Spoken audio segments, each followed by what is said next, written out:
जत तालुका भाजपचे माजी अध्यक्ष माननीय सुनील पवार यांचा राष्ट्रवादी काँग्रेस अजितदादा पवार गटात मुंबई येथे प्रवेश.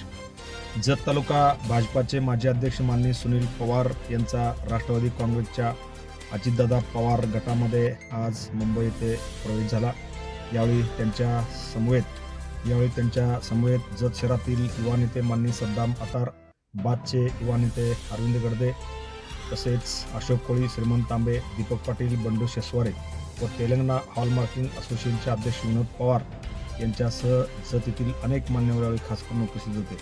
यावेळी बोलताना माननीय सुनील पवार म्हणाले, राज्याचे उपमुख्यमंत्री व राष्ट्रवादी काँग्रेसचे नेते माननीय अजितदादा पवार यांच्या माध्यमातून जत तालुक्याच्या विकासासाठी जास्तीत जास्त निधी आणून संपूर्ण तालुका विकासात पुढे नेऊ अशी ग्वाही त्यांनी यावेळी पत्रकाराशी बोलताना सांगितली. Press the bell icon on the YouTube app and never miss another update.